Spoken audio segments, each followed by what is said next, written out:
I'm going to be talking a lot about early Van Gogh. The reason for this is because we knew little about it, and I managed to find early stuff. And I was so interested in the fact that he comes from really the golden period of Dutch art, the 17th century. And he's looking back to this all the time when he starts. There's things about Van Gogh that we tend to forget. He only worked for 10 years. This is very difficult to believe. But he was 27 when he started, and he was 37 when he killed himself. So for 10 years, we've now Pat. Yes, dear? What, dear? Hello? It's Nancy, and I can't see your screen. And it says that I've been cut off somehow. No, you're there, Nancy. I mean, you're viewing. It says I'm viewing it, and there's nothing here. You know me. I'm hopeless at this, but it's suddenly cut off, and I can't show my face. What do I have to do? You have to turn on. Well, you don't need your video necessarily. Try logging out and logging back in, Nancy. Okay. How do I log out? I don't know how to log out. Okay, wait, here. There, I've got you now. Oh, good. Okay, that's fine. That's it, darling. That's wonderful. Continue, Pat. Continue. Okay. All I was saying really was that just to remember that he only worked for 10 years. And the other thing that's terribly important to realize is that he was completely self-taught. He actually had, I think, 3 months roughly going to an academy, which was in Antwerp. And it was only for 3 months. And when he came to Paris, he was briefly in the studio of Courtauld. But this is all mostly he literally taught himself right the way through. Now, something I've discovered literally last night, because I'm reading now for the next lecture, which is Whistler. And I've discovered something fascinating. I haven't read it anywhere. It's just me thinking that perhaps it was astonishing. Whistler was in London at the same time as Van Gogh. And Whistler already had a reputation for his etchings. Now we know that Van Gogh taught himself to draw by looking particularly at the graphic letting.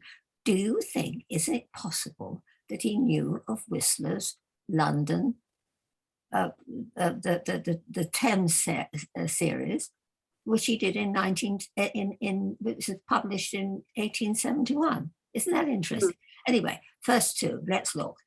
Because first on the top left, you're going to see somebody you're going to see again and again, because the most important connection, as far as Van Gogh was concerned, was Millet. Now, the reasons are pretty simple. One was that Millet came from a similarly religious family. We know, of course, that Van Gogh's father was a parson, and he came from this intensely religious family, as did Millet.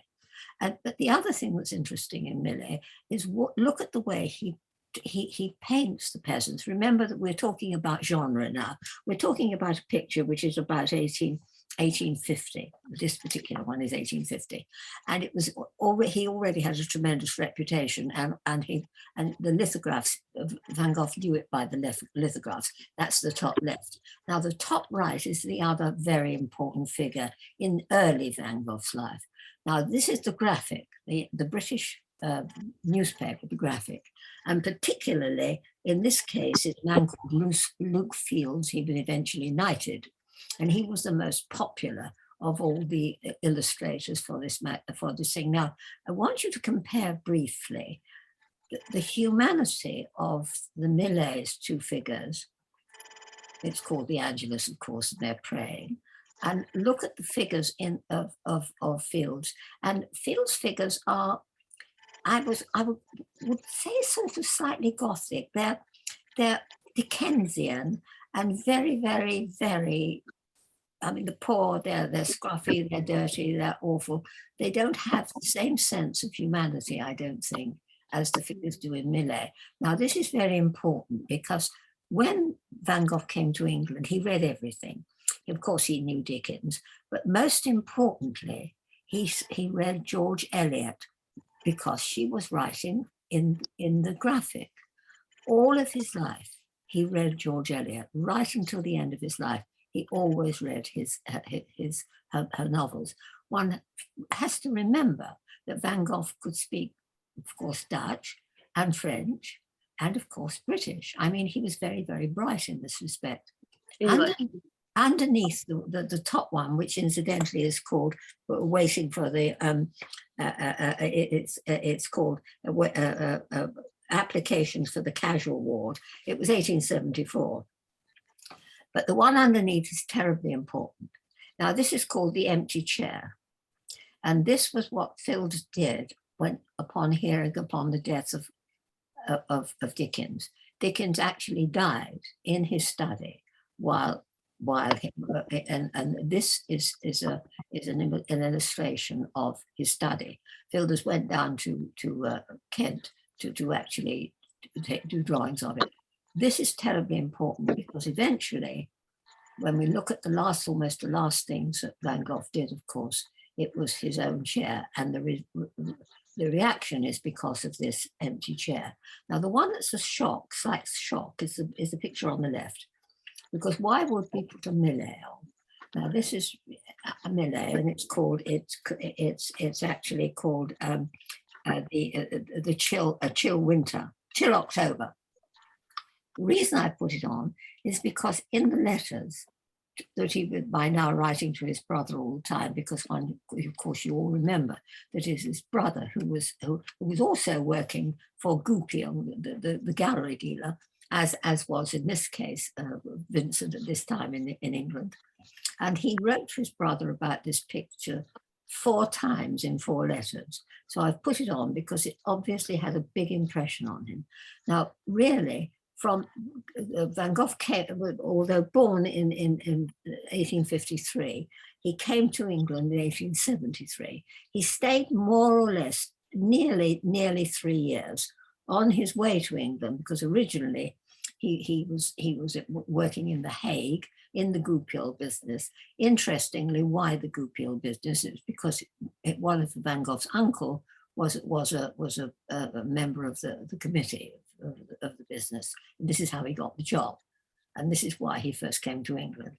Now, on his way coming to England, he went actually through Paris, and so he did go into the Louvre. Now, the next one, this is a much later situation. Now, in the meantime, all sorts of things have happened to him. He's lost his job. He's been rude to the people. He's lost his job at Goupil, and he's had to go home to stay with his parents. And then finally goes back to England again and briefly works as a schoolmaster at Ramsgate. All of this has happened because the time has gone on. Because not what we're actually looking at now we are now in 1880. Now, what has happened briefly is that he got tremendously involved, religiously involved, completely obsessively so. He came back to Holland. He went to Antwerp for a while. He tried very hard to get to be able to do the reading to become a minister. He didn't do it. He couldn't do it. He left, and so in the end he went to work as a lay preacher for virtually no money on the area between Holland and Belgium, and it was called the Boronage, and this is where the miners were. So what we're looking at, the earliest one I could find of this, it's the top left here, and it is the miners in the Boronage, and that was drawn in 1878. Whilst he was in The Hague, in this area, he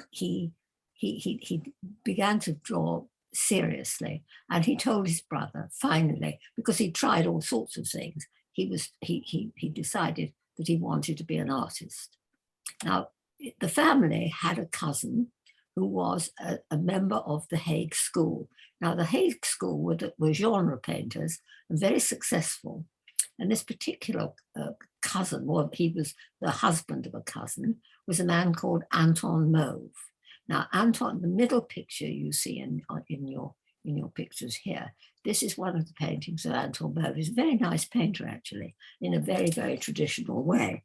And this particular one is called A Dutch Road, and it was painted in 1883. Now, Mauve was very nice to Van Gogh, and he took him into his studio, and he actually taught him to use oil paints for the first time. So he's pretty important. Right at the top right is one of a very quickly done, not very serious self-portrait by Mauve, and that's about 1880, we think. Underneath it, a really nice painting, and this particular one is called Marsh, also by Mauve, and this is 1885. Firmly, completely on the left, turning completely on the left, you see Vincent, and this Vincent one here is the road to Eton, which is where the middle picture is, and that drawing there was by Vincent, and that was 1881. So what we're looking at now, we're looking roughly about 1880, more or less. And as I say, popular at the moment, very popular, was this Hague School. So much so that their work was often shown in England in the Royal Academy. Okay, next page. And now we're going to look at perhaps the most important of all the Hague School. And he was a man called Joseph Israels. Now he's interesting and unusual because in the first place, because of the religious decision, Jewish people did not draw. So it's very unusual to find a Jewish artist at this period. Pissarro was one of the earliest. And this particular man was also early. He was called Joseph Israels. He really sort of was bravely sort of turned against his family and became very involved, very influenced by Rembrandt. And he became the most important figure of the Hague School of Painting.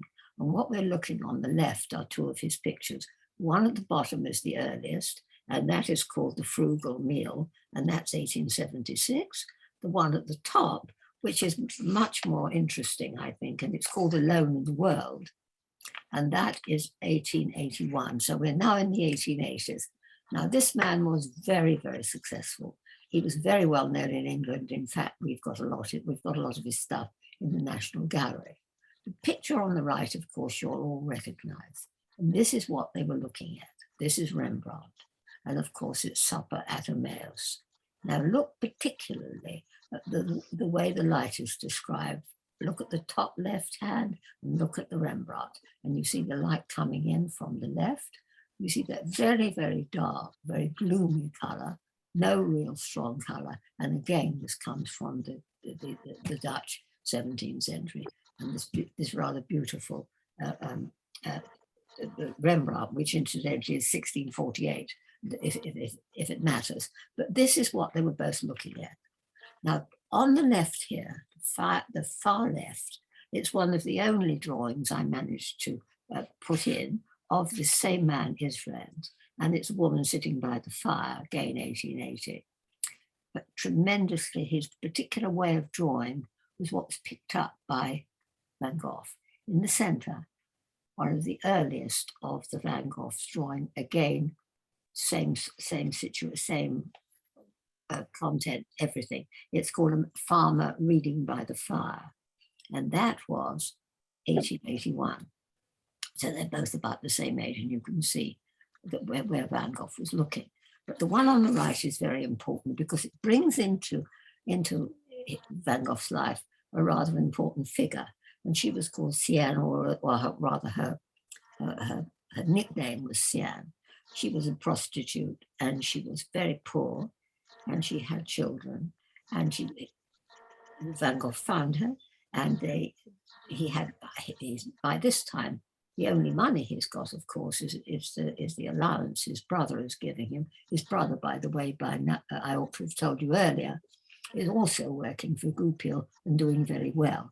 He's actually at this moment in Paris, but he's sending the money once a month to Van Gogh.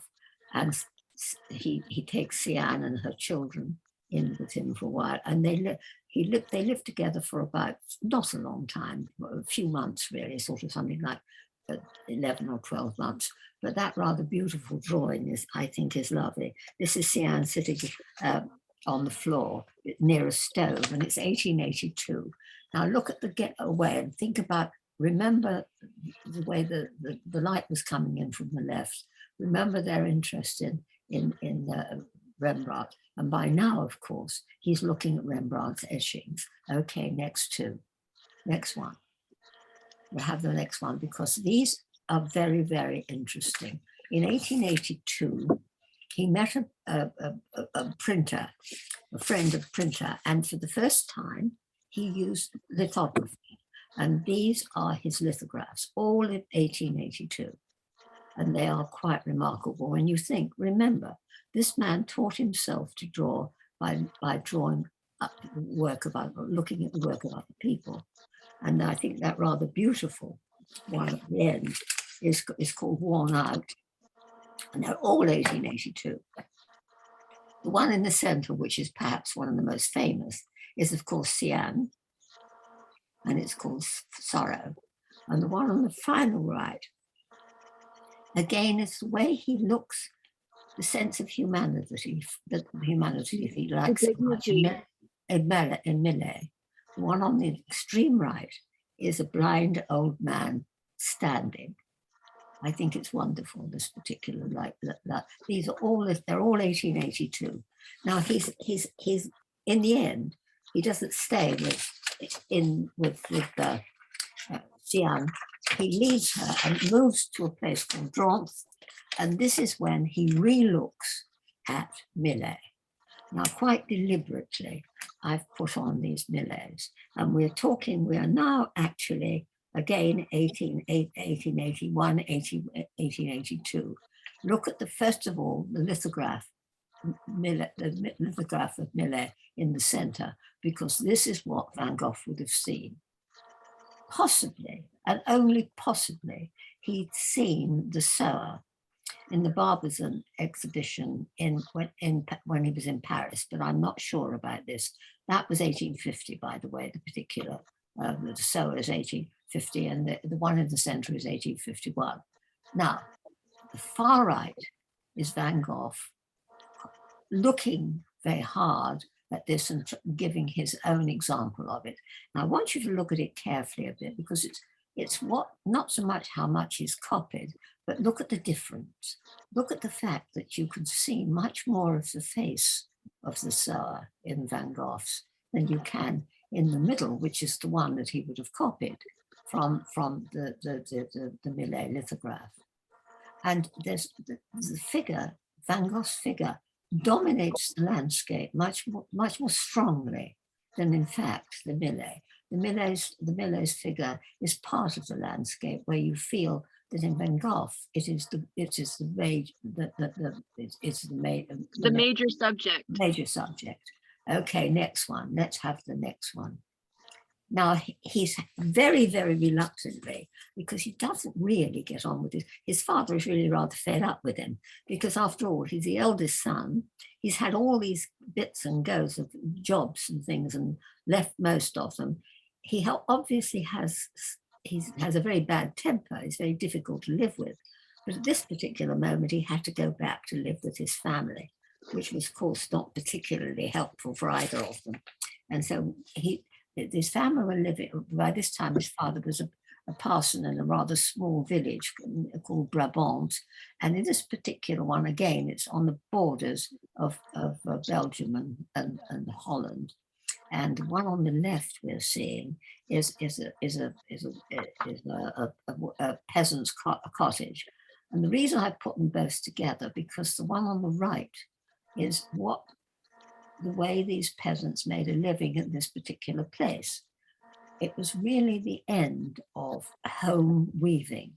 But at this moment, until this moment, this particular area was the center of literally people with the looms inside the houses. And look at those small rooms. Look at the way he has described the extreme claustrophobia of that room, that loom that completely dominates that small room. And with just the window, you can see it's absolutely ghastly. You don't see any sort of space or air. Both of these are, the weaver at the loom is 84, and the peasant's house is 84. They're both the same time. And you see, he's beginning to handle, he knows now how to handle oil paint. Okay, let's get the next one, because this group are absolutely lovely, because they show his concern and care for the kind of living that these people had to do. Everything, the family, the children, everything took place in these dark, dark rooms, and the room dominated by the sound and just the size of the loom. The one on the left is the hand loom, and the one on the middle is the loom, which is a famous one. Now, the picture on the right is slightly unusual because he doesn't usually use watercolor. This is a watercolor. We know about it because there's a letter that exists to his brother, and he tells his brother about this particular picture. He said, "I'm doing a watercolor of a woman sewing," and he said, "I'm I'm finding it very difficult to determine how the light is going to illuminate her." And you see again the light coming in from the left, as we've seen originally, again looking back to the 17th century. Okay, next one. Because now we come to perhaps the most important picture of his early life. Top left, very important, is a Rembrandt etching. Now, I don't know specifically whether it was that one he saw, but certainly he was again teaching himself again and again to look at Rembrandt's work. And this particular one was Rembrandt's, it's got a funny title. It's called The Rat Poisons Peddler, and it's 1639. You can see it on the bottom there. Look at the drawing. Now, in the center, you see the lithograph that he did after he had finally painted his first major important picture. Now, he had spent a lot of energy and a lot of time on this. This took him a long time.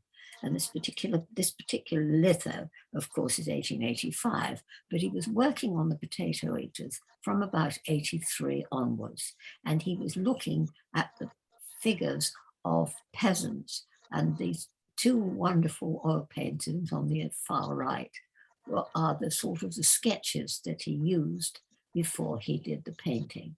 The top is the head of a peasant, and the bottom is the head of a woman peasant. But that lovely drawing of a young man. Now look at the lithograph that we're looking at the center. He was enormously proud of this, and he sent this lithograph to Theo in Paris.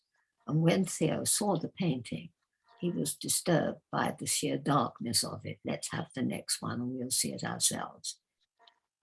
Actually, it's a beautifully, very, very interesting picture. Because again, it's more than just a group of people eating. It really is talking about their life in a very, very profound way.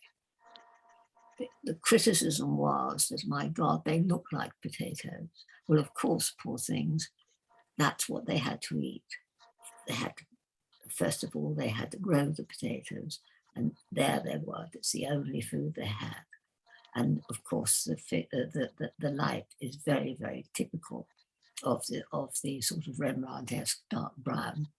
And this particular picture, when Theo saw it, he said, well, it was very, very dark. Incidentally, for Van Gogh, it was very big, because we're talking about a large painting. It's something like something like 6 foot, 4 foot by 3, I think, this one. Now, the picture on the extreme right is really rather sad, because in 1885, his father died. His relationship with his father was always difficult. And when he went home, in the end, they couldn't bear to live in the same house. He kind of lived in the sort of a shack from the side of the house. But this particular picture is talking about his father's life and the difference between his father's life and his own life. Because the Bible, of course, is still life with the Bible. and the Bible and the candle is there. But right in the front is a yellow paperback, and that refers to the novels, particularly the French novels at the time, and they're both painted in 1885. He decided he had to go to Paris. All this time, of course, Theo is working for Goupil. Unlike his brother, he's doing very well. And he's becoming, Goupil itself has changed hands. The old man's died, and it's become something called Broussard and Valadon, but it's the same company virtually. But Theo is doing so well, they're seriously thinking of making him a manager. And he actually is in Paris. And more and more and more, Van Gogh wants to go to Paris, because at that point, it was a place that everybody wanted to go to. And so really, without giving his brother much notice, he sent a letter to him and said, 4 o'clock tomorrow, you can meet me at the Louvre. And he turned up in Paris. Okay, let's have the next two. And there he then begins to become part of the ongoing French Paris scene. And he goes, his brother gets him into the studio of an artist called Courtauld. Now, why this is important? Because it's here that he begins to meet the group of the post-impressionists that are going to be his friend and the people who are going to help him. And right in the bottom left, you see that group of young people. We're looking at the studio of the people. You can see Toulouse-Lautrec sitting on the left. Now, in this particular studio, this is where he meets Toulouse-Lautrec, more importantly, Emile Bernard. These become their great friends, and more especially, surprisingly, an Australian painter. And this is where we're now talking roughly. We're talking roughly 1884. Now, on the far right, you see an unusual portrait of Lautrec, a self-portrait. It's called Self-Portrait in Front of a Mirror. And it was painted earlier. It was painted in 82, 83. But they become tremendously friendly. Okay, next one. Now, this beautiful picture here, surprisingly, is by Lautrec. And it's Lautrec of the young Emile Bernard. And Emile Bernard was younger than any of them. He was about 19 when this was painted. He was born in 68 and he died in 51. But this particular one is 1886, because this is the year in which Van Gogh finally makes it to Paris. Now, surprisingly, he never did a self-portrait before he went to Paris. Now, as he did something like 22, there's been a great discussion about why. And the general consensus, the art historical consensus, is he used his own face to actually experiment, to make the new experiment, the change in his work that you're going to see, and you see it develop from time to time. Now, this is a very, very early, this was painted just when he got to Paris. This is a self-portrait of 1886, and you see he's exactly the same dark 17th century color that you're looking, always with his beloved pipe. Okay, next one. Now, this one is perhaps one of the most carefully painted ones. This also is a self-portrait. But what is terribly interesting is the picture next to it. This is painted by an Australian. I didn't know his work. He's called John Russell. He was born in 1858. He died in 1930. And in 1886, he became very, very friendly with Bernard, Lautrec, and Van Gogh. And this particular picture is his painting of Van Gogh in 1886. Isn't it interesting? You see, the color scheme is very similar. It's a lovely painting, I think, this self-portrait with the hat. It's called a self-portrait with a felt hat. They think it was painted in December 86 and the beginning of January 87. Now, we're going to move now very, very quickly over through this year. And of course, this perhaps is going to be, as far as Van Gogh is concerned, the most important Rembrandt. It was the Louvre, and he'd already seen it before when he briefly went through the Louvre when he was coming into Paris, to England. When he went back to Paris, he went to the Louvre all the time to look. And this particular picture was one that he used, the Rembrandt that he used, because it's the picture where Rembrandt is showing himself as a painter. And of course, it's self-portrait with the easel. It's about 1660. We're going to see examples of this right through his life. Now, the picture on the right was painted immediately after he'd seen it. And this is self-portrait with the dark grey hat and the easel. And this is late 86, so we're talking probably December 86. Now, look at the way the paint is put on. Now, these pictures are very small, relatively. Usually they're painted, because you didn't have much money, of course. The only money that was being made was by Theo. And oil paint, he used often other pictures that he'd use, but most often they're on cardboard. They're not very big. Okay, next one. Now these are interesting. This is an interesting pair because this describes his time in Paris. It didn't last long. It lasted really for about 18 months.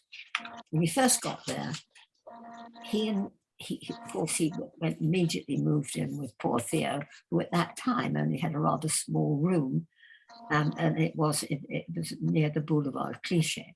And out of the window, the first flat is that picture on the left. And of course, these are the roofs of Paris. And most interestingly, particularly as we're going to be talking about him, is the picture on the right, because this is by Pissarro. And this is Pissarro's picture in 1886. Now, I'm going to remind you a little bit of what was happening in the wider world, wider Paris world. And what happened in 1886 was the last of the Impressionist exhibitions.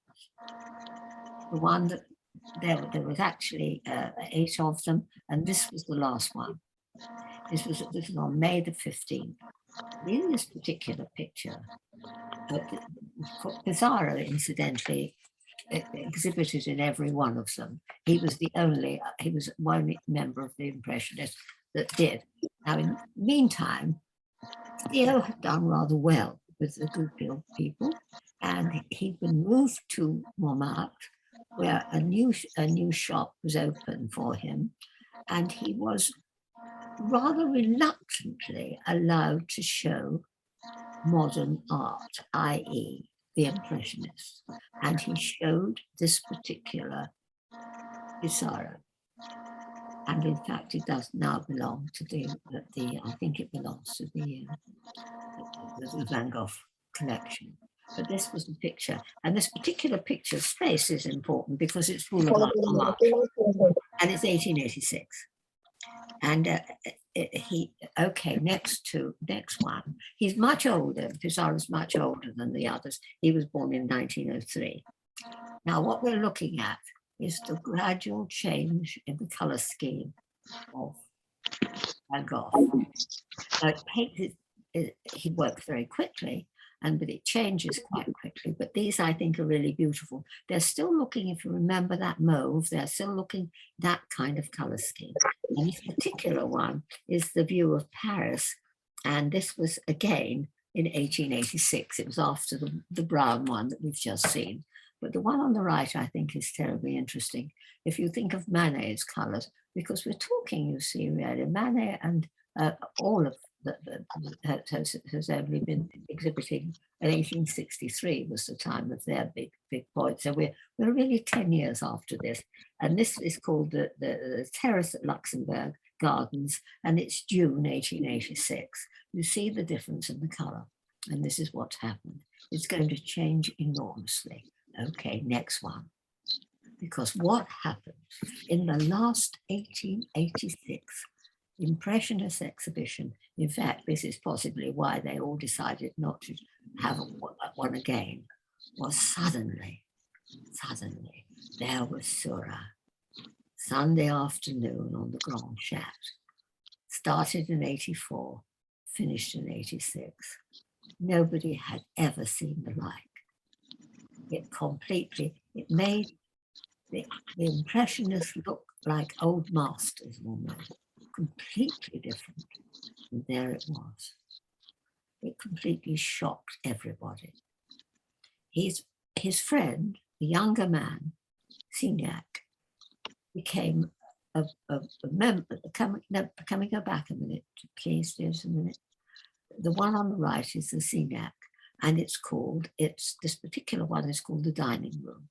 Now, the reason that this is important is that exactly the same year as the last Impression exhibition, a group of artists had got together, and they got some money together, and they formed themselves into a group called the Independents. And this particular picture appears in the Independents. So this would have been seen by both the Van Goghs, this particular one, and this is Signac. Okay, next one. Now, we're seeing now here, Van Gogh teaching himself color. So who does he look at? He looks, of course, at Pissarro and the Impressionists. And what do we see on the left there? We see the first lighter picture. It's the Boulevard Clichy, and it's 1886, 1887, actually, 87. In fact, the brothers move now to the Rue Lepic, which is off the Boulevard Montmartre at the bottom. And this is where his new Courtauld Gallery is being opened. And this one in the center is looking out of the window at the Rue Lepic. Now look at this paint quality carefully, and you see how tiny dots, you see he's expressing the new ideas of pointillism a little bit. He's looking for color in this way. The drawings on the right are the same time, they're 87, roughly. So we're now still briefly like January 87. Okay, next one. Because this is the very first of the self-portrait. We did, as I say, 22 of them while he was there. And this is a very little one. It's probably January. It is in 1887, this one. Now the picture in the middle is a surprise. This is not Van Gogh, this is Lautrec.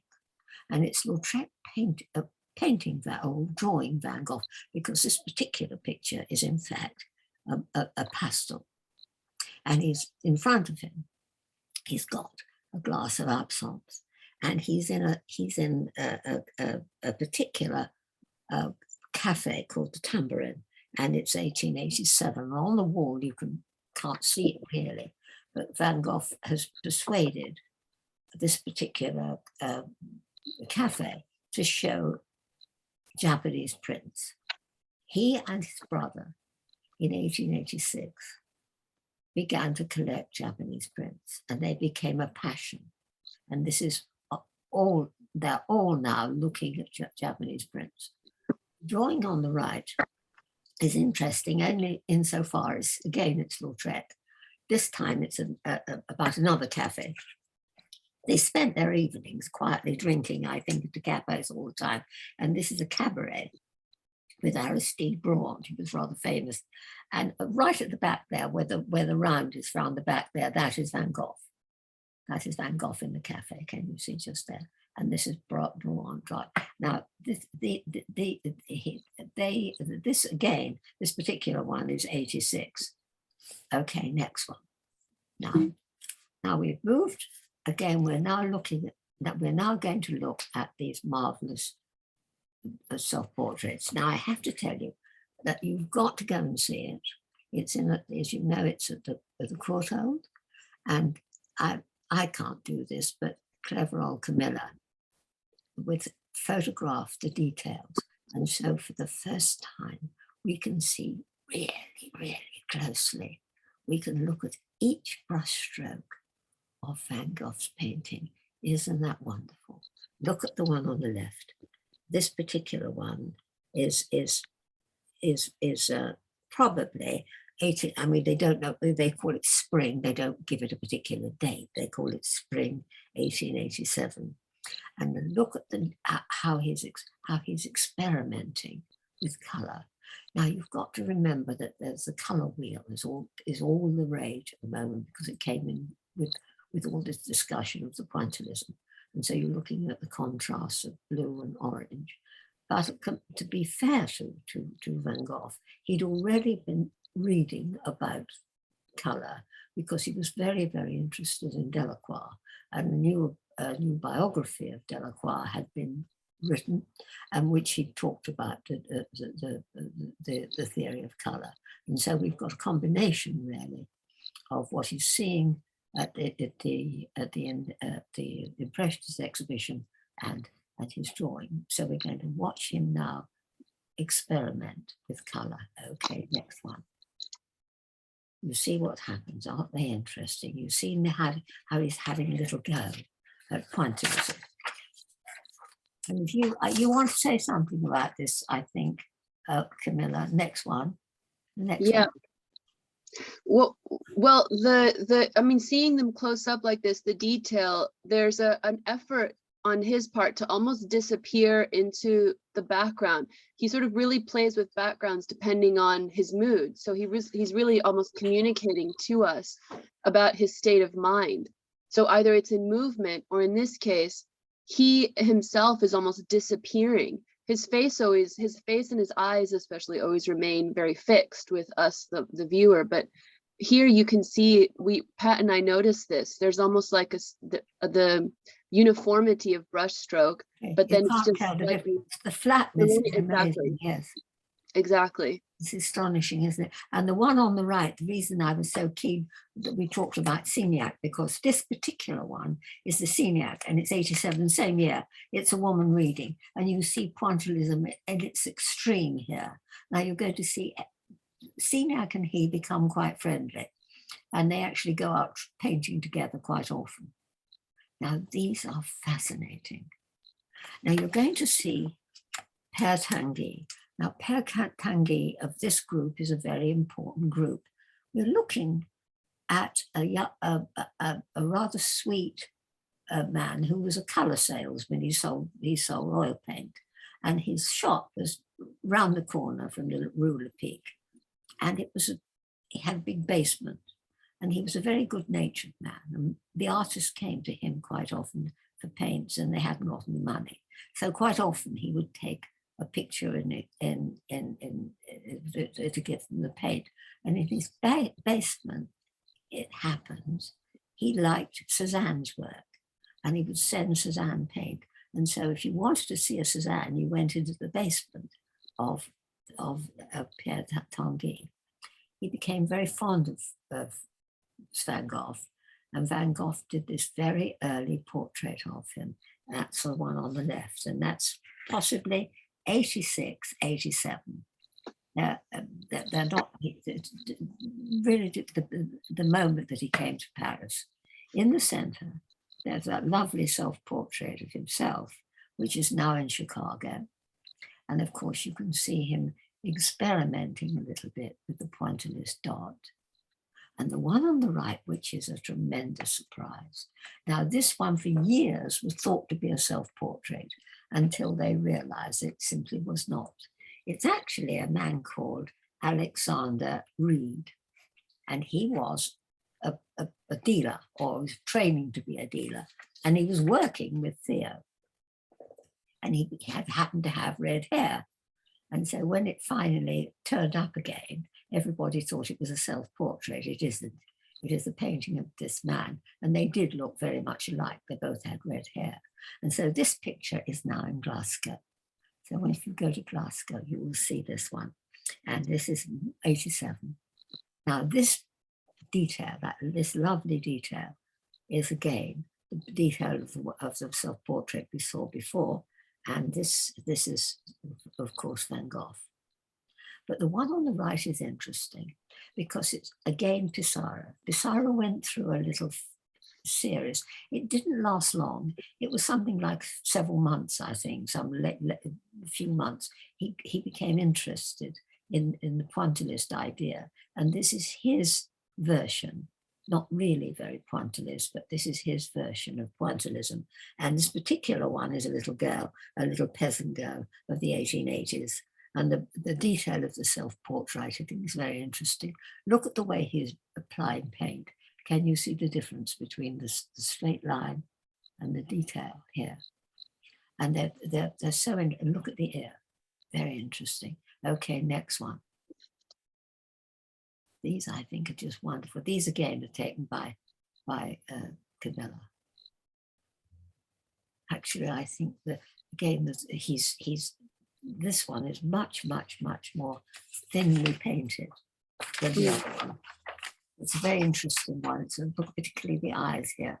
It's the interesting thing about this time, actually, as well, in 87, what's going to happen later on. Gauguin arrives in Paris from Martinique.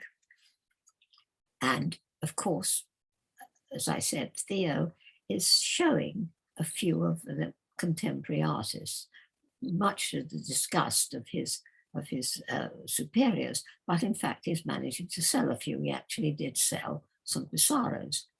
And can I have it back a minute here? Sorry. This particular time, he and Vincent go to see Gauguin's in his studio, and he takes a group of Theo takes a group of Gauguin's pictures to try to sell. And we're now talking really about 87. And this particular picture, this particular self-portrait is this. Let's have the next one now then. Now we move from the self-portraits a bit, because these are a very interesting group of pictures. The picture on the left is the owner, or the woman who ran the Tambourine, the cafe, the Tambourine. And as you see, the tables are looking like tambourines. Now, interestingly, she's called actually Agostino Segatore. And there's some discussion about whether or not Gauguin was having an affair with her. We don't know that really. But behind her was important, because there you could see the Japanese prints that she persuaded him to paint. At this time, he did hang his own pictures up there in the cafe as well. So that picture there, again, is 87. But the picture in the center is interesting. That again is Toulouse-Lautrec. Now this particular picture is the woman with the rice powder, because it appears that the demi-mondaine, the prostitute, all used white rice powder, and this is what this picture is about. But it's interesting, it's the same time as the Van Gogh on the left. And you can see how much they're looking at each other, and particularly the one on the right. This one, neither Penny nor I had ever seen before. I did not know this Van Gogh. It's so much like a Lautrec. I'm so surprised. But it's a combination, because if we could see it more closely, we could see that the black silk dress, again, is painted in with this kind of dot way, not the rest of it so much. She actually is the daughter of another dealer, friend of Theo's, and it probably was a commission, or sort of a hope of a commission. It wasn't, it was a woman sitting in front of a cradle, and it's 1887, but she was the daughter of a friend of, but it's so unlike anything we'd ever seen of Van Gogh's. We were very surprised, particularly the color. Okay, let's have the next one. Because here are these extraordinary pictures. This is Courtauld as we know it. And aren't they interesting? Look at the interesting Japanese prints. The first one was painted in 87, 80 on the side of 88. Look at the background, absolutely full of Japanese prints. The one in the center, it's as near as I could find. I don't know whether it was that one, but it's one very like. And this is a geisha of about 1820. But the picture on the right, look at the change in the color. It's very interesting to see these two together. You can see the sort of traces of that first portrait that he did of Père Tanguy, and the one on the left very clearly. You can see that so clearly. Look how flat they are. And then look what happens in the end. He almost becomes part of his own background. It's all there. The colors are all there. It's a beautiful one, that one. And these were both, that was painted in 1888, because he's going to leave now. Okay, next one. He's having trouble with the relationship with himself and Theo. It's getting a bit difficult. He's not an easy man to live with. And I think things are, judging from the letters to his sister, they are getting difficult. And this particular one is an unusual picture because apart from the grey hat, it's a frontal picture, which he doesn't usually paint. Now, the color on the left came from a book, but the detail, the wonderful detail again, came from Camilla. So that's the right color. You see, it's much, much more golden than the one I've got from the book on the left. And you can see the extraordinary care. The thing that's so marvelous about these details, you can literally see every brushstroke. And look at that amazing way that he's managed to paint. We are quite happy that the face is in front of the neck, which is so strangely painted on the side there. They're extraordinary. Okay, next one. These are amazing. I've never seen these before. These are in the exhibition. That's the one on the right. You know what the middle one is? The one on the right is. They're absolutely amazing, these two. Again, the funny thing about the one on the extreme right, he shows that he's losing his hair a bit. The light is very firmly on his forehead, if you see, the top right, and his hair's going off. But look at the color of that head. Look at the blue of underneath the eyes. Isn't it extraordinary? Isn't the color amazing? He looks much more concerned, I think, on the one on the left. That I don't think is in the exhibition. They're both 87. Okay, next one. Because these, I think, are marvelous. These are the two self-portraits with the straw hats. They're painted at the same time, presumably. We really don't know what date they are. But obviously, the one on the right looks more like a sketch. The one on the left is much more carefully painted. But we're going to show you something of the detail which is surprising about the one on the right. But look at the way that the weight. You see this detail? You've got one blue eye and one green eye. Isn't that interesting? We wouldn't have seen that if it hadn't been for these details, which is just extraordinary.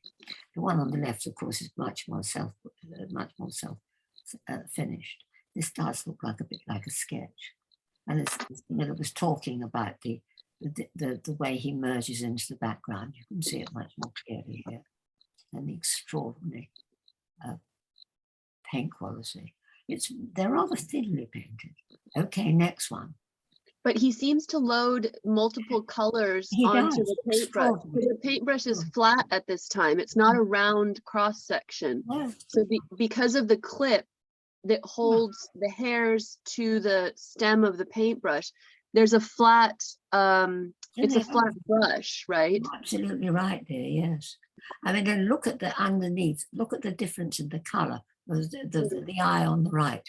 If you look at the lid of the eye. Yes, exactly here. Amazing, amazing, amazing. Difference in those two colors.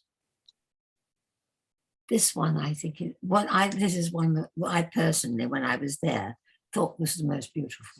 It was extraordinary color. Now, the amazing thing in this one, he actually did this still life, really, I think, experimenting with color here again, because this particular still life, it very carefully says it's quinces, lemons, grapes, pears, red cabbage, and an onion. And it's the autumn of 1887. And at the same time, look at the colours of that and look at this wonderful self-portrait with the grey felt hat. That is September, October. For some reason, they know the date of this. The interesting thing about this background, we were talking about the background, but this particular one is in a sort of circle. It's almost like a sort of a halo.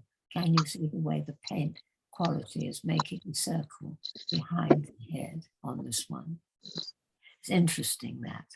Now, the next one is going to be the last self-portrait he does before he leaves for the south of France. And this one is possibly the last one. And remember that first picture we saw of Rembrandt with the easel. He's still thinking about it because here it is.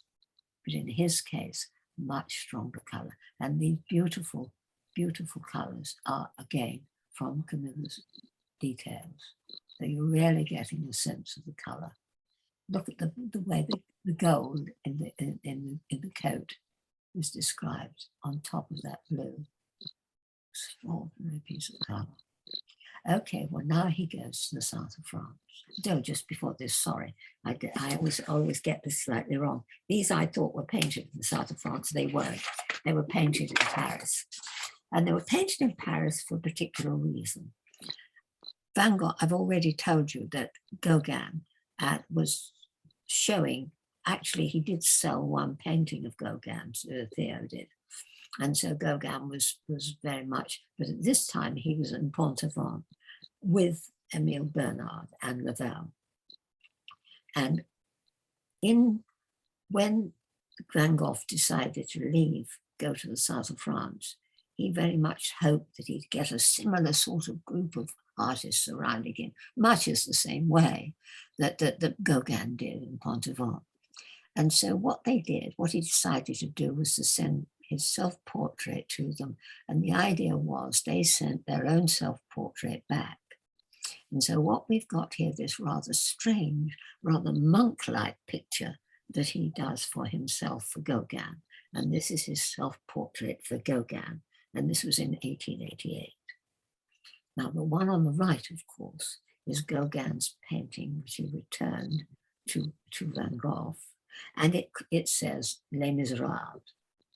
And on the top right, you see Emile Bernard's self-portrait and those strange, sweet flowers and that rather sort of evil face looking at us. This is the one that came back. And these were both painted in 1888. Okay, next one. Now we see Emile Bernard's one. The one on the that painting is, the self-portrait is in the exhibition. And that's his picture for self that he sent to Bernard. And here this rather tentative, because he's much younger than the others, and he's always very, very much under the spell of Gauguin. And this is his self-portrait. He doesn't really completely fill himself into the painting. He puts, if you notice, the self-portrait by Gauguin's sketch right in the center. And this was sent of course, to Van Gogh, and the other one was sent to Bernard. Okay, next one. And this lovely painting was by Charles Lavelle, a very interesting young painter. He died so young. He died actually of TB when he was only 32. And he'd been with Gauguin in Martinique. And if you ever get a chance, do look at his work. His work in Martinique was absolutely charming, very brightly colored and lovely. And this is Lavelle's picture for Vincent for 1888. And the one on the right is Gauguin's painting of Lavelle and a still life in 86 when they were in Martinique. And it's very interesting to see these two together. Sadly, he died so young, he didn't have chance really to get a body of work, but he was a nice painter. Okay, next one. Because now we're gone to the south of France. And the other thing that's happened, Anton Mauve has died. Now, they actually parted in very bad circumstances, because Mauve, like his father, was absolutely horrified Van Gogh's living with this prostitute. And there was a great falling out, and they weren't really speaking. But he was very grateful to Mauve, because after all, it was Mauve who taught him first how to use oil paints. And he found out that Mauve had died. And so this particular picture was one of the first paintings he did when he got to the south of France. And it's in memory of Mauve, this one. It's the peach tree. But much more important for later work is the very, very first version of the sunflowers. And this particular sunflower one was done in Arles in 1888 when he got there. In May of 1888, he took the lease on the Yellow House.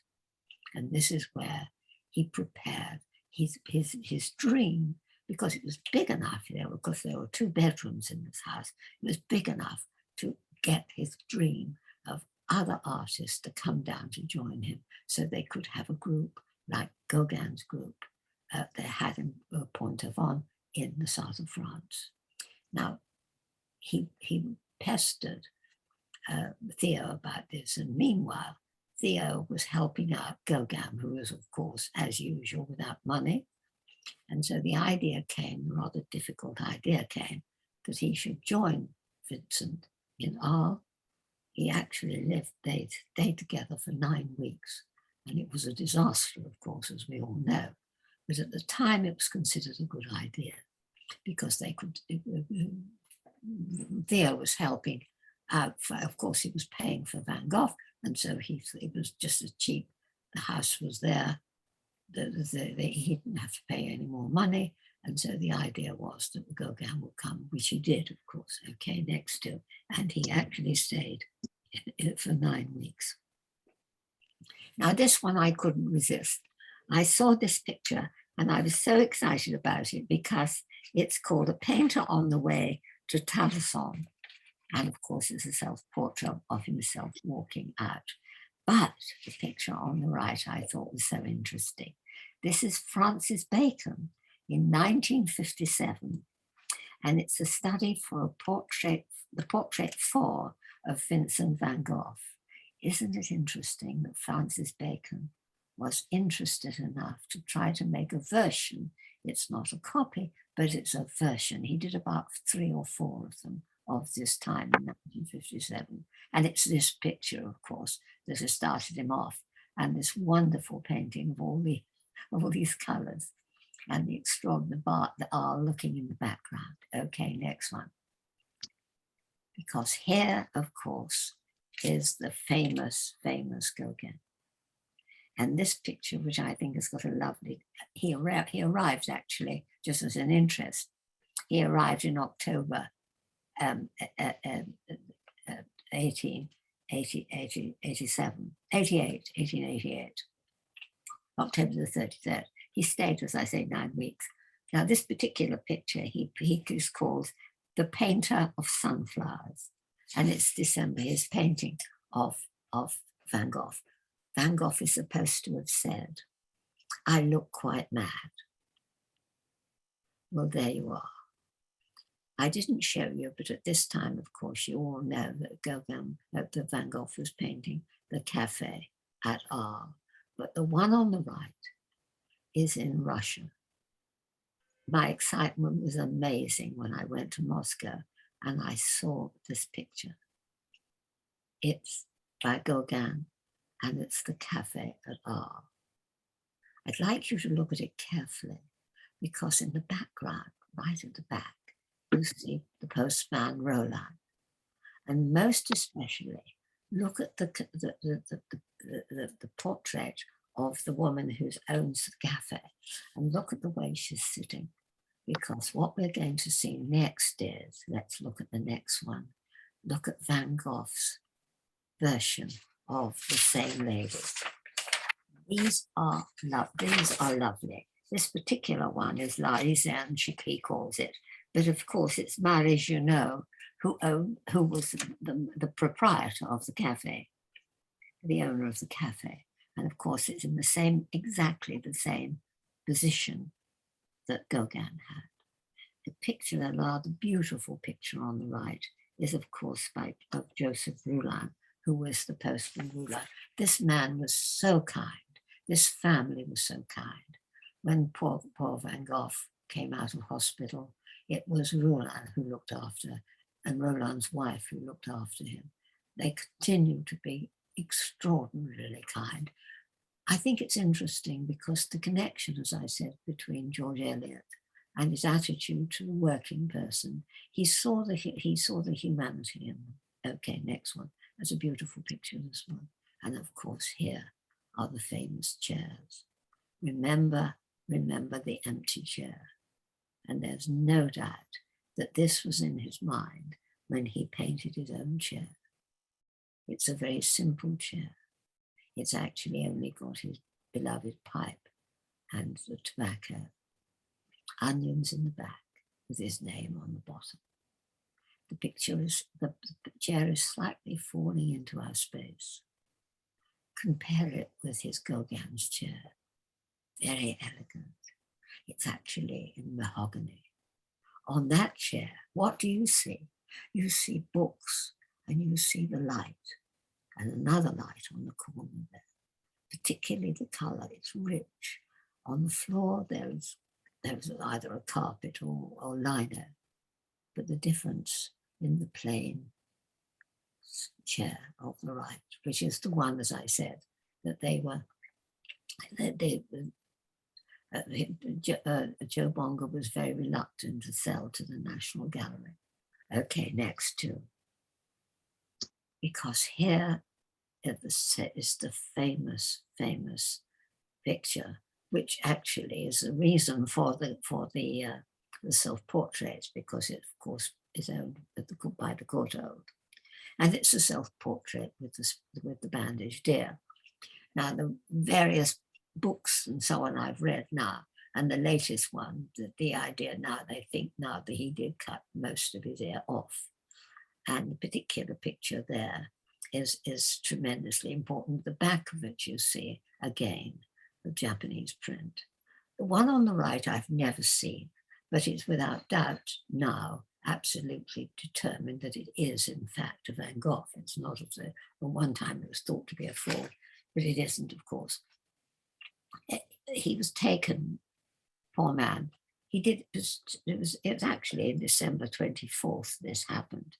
They had a row in the cafe. He threw a glass of wine at Gauguin, and then Gauguin left the cafe, and he came behind Gauguin with a knife, and I think Gauguin thought that he was going to kill him, but he didn't. He attacked himself, and the story was that he sort of cut his ear off and he gave it to a woman in the brothel. Not particularly true. In fact, he gave it to a waitress from the cafe. And he was found by the police in the morning, bleeding enormously. And at first, Gauguin was accused, but he, of course, had nothing to do with it. And he immediately went back to Paris. And back comes poor Theo to deal with it. And he has to go to church, to the hospital. He goes to the hospital for a couple of weeks, and he comes back briefly to the Yellow House. And this is when Roulin looks after him so well. And this is when he does this last very, very sad picture. But of course, the people by now are fearsome of this madman who cut himself. And there was a great deal of problems, and he got to go away. And so he puts himself into San Remy. But the interesting thing about this picture is that this particular Courtauld, it was sold by Joe Bongo much earlier, and eventually it was bought by a dealer called Rothschild, and actually it was bought by Samuel Courtauld for the enormous price in 1928 of £10,000, which really was a fortune in those days. And this is the one that we've got. Okay, next two, because we're now going to look at this incredible time when he went to San Remy. Now, San Remy his illness, whatever it was, and I don't think anybody really knows what it's all about, it would only last for a short time, and then he'd be perfectly able to go out and paint again. And this particularly beautiful picture is the hospital at San Remy in 1889. Now, whilst there, he was in a room by himself. He was allowed oil paints for a long time. When he was completely bonkers, it appeared that he sort of ate the paint, and there was a great deal of worry about that. But finally, when he was well, he was allowed to paint again. And he began to train himself again. What did he do? He looked at Millet. And what we're going to see is just an example of the pictures that he painted by looking and trying to paint like Millet. And the one we see on the top is a lithograph, of course, of this particular picture at the end of the day. And it was a litho. It was painted in the painting from it was 1860. The litho is the same time. The painting below, of course, is Van Gogh at San Remy in 1889, 1890. And as I say, this is one. He painted 21 copies of Millet before he got himself out and was able to do his own work again. Very important, Millet's work. And again, as I said, he was reading George Eliot. Now let's put the next one on, because this is a shock. This is something I did not know. The painting on the left is Millet, and it's called Stars at Night, and it was painted in 1867. He left the hospital in February the 17th, I said. Incidentally, I forgot to mention that Signac, because Theo asked him to, visited Van Gogh in hospital. And it was on May the 8th, he elected himself to go into the asylum in San Remy. Now, this picture, of course, we know terribly well, the one on the right. And this particular one is Starry Night over the Rhone, and it was painted 1889, 90. Look at the difference, and of course, as I said, the Millet. So interesting. Now, what we're going to see now are some of the saddest self-portraits, because these were painted when he was coming out of his illness in San Remy. And this very disturbed portrait is probably 1889. And you see, again, we have to thank Camilla because she took these details. I'm going to put you back to Camilla because she's going to talk about it. So this was something that we noticed when we were looking at them up close, but you'll see in the exhibition when you look at this that it apparently was stored. You can tell now how it was stored because there are two creases up here, sort of circumventing his forehead. So and then down below his chin down here. And in the close-ups, you can see the actual sort of decay that's occurred. Let me just go. I think maybe something's going on with your keyboard, Pat. Oh, is it? Yeah, so here you can see that there's been paint chips that have sort of through age and decay, they've sort of chipped away. And then here at the top, it's interesting just because of his neurodivergent conditions, that sort of this bisects his forehead in a way, like highlighting his brain, highlighting his forehead. Look at the eyes. Aren't they sad? Aren't they incredibly, incredibly sad? And the interesting thing, if you look at that bit at the bottom, you can see there was no underpainting. This was painted directly onto the canvas. Can you see down there at the bottom there, in the split down there? No underpainting. Interesting. No white underpainting. Painted absolutely direct. Mm. Yeah. It's one of the most touching of all of them. Extraordinary pictures, this one. Okay, next one. Because now he's getting better. He's feeling better. And you can actually see this. He looks hopeful. He looks young again. He looks hopeful. The lovely blue and gold that he loves so much. For him, yellow is about life. It's about hope. Yellow is here. He's back again. The yellow is back. And here's the picture. He's after the recovery, really. And they think it was painted in the first week of September in 89. And again, you see, because of Camilla, we can see this beautiful details. We can see the actual way. I think the way that he's described the neck coming out of that collar is so extraordinary. Look at the difference in the color, terribly subtle, of those blues.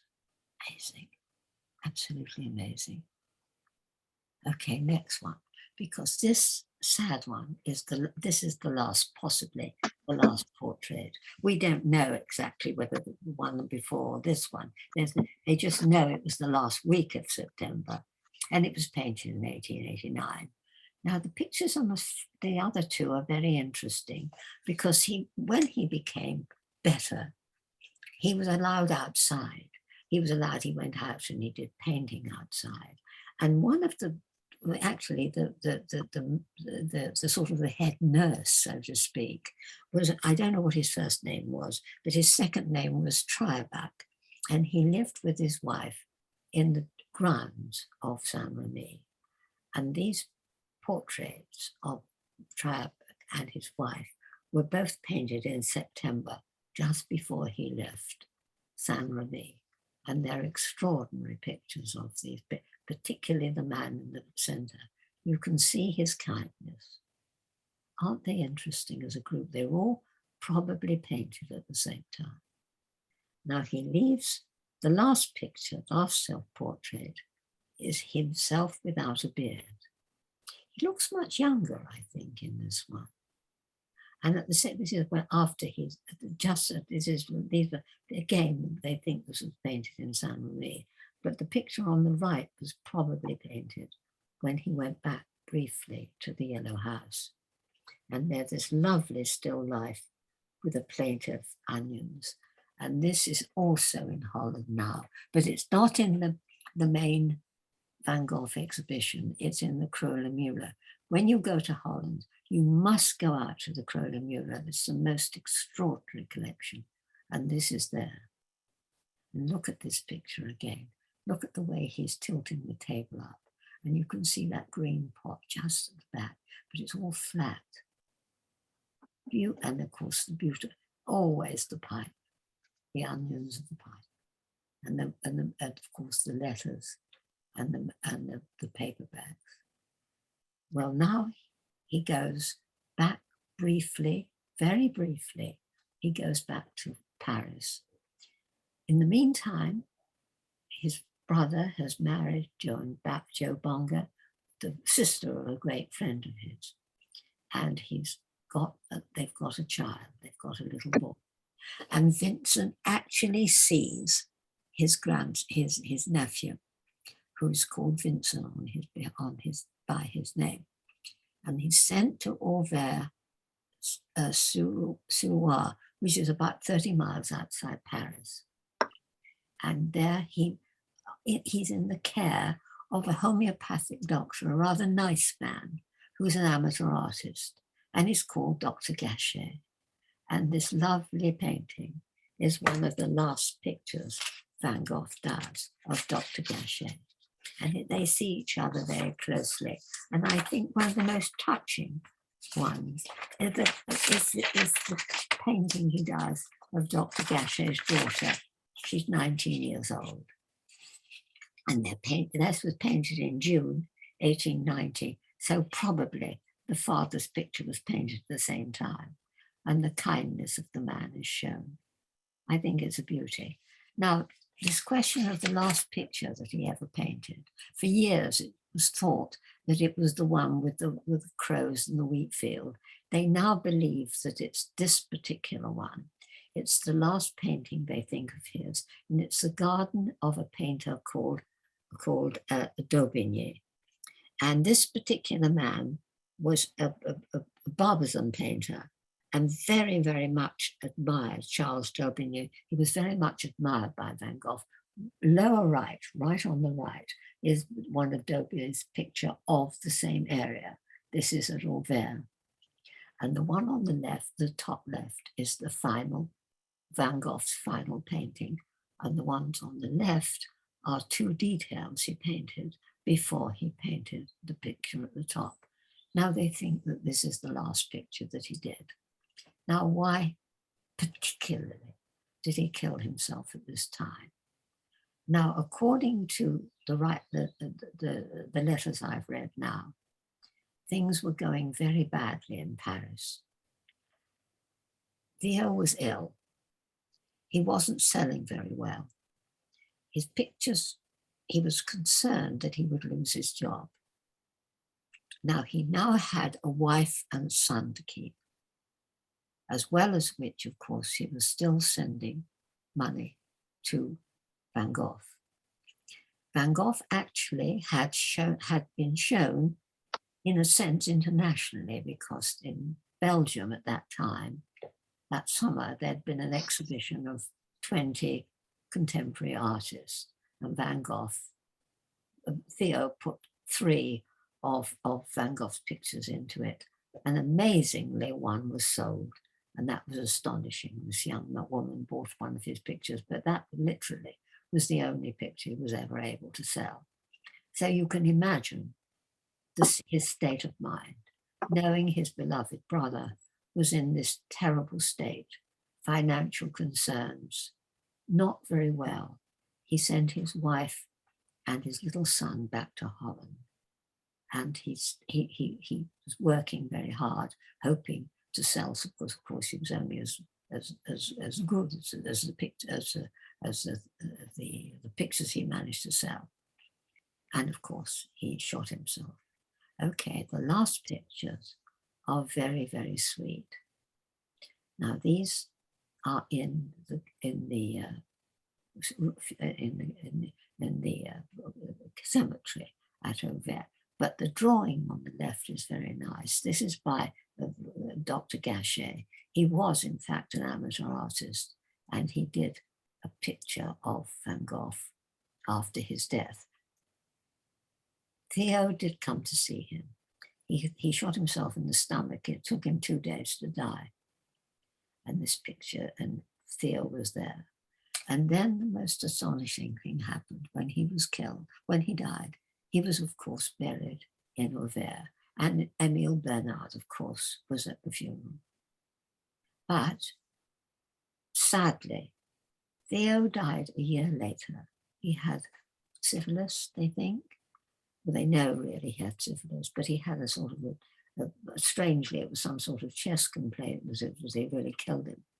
And he died a year later, and he died at Utrecht, and he was buried in Utrecht. And the wonderful Joe Bonger, in 1914, had him Disinterred. And put him in next to his brother at Auvers. Isn't that wonderful? Okay, thank you.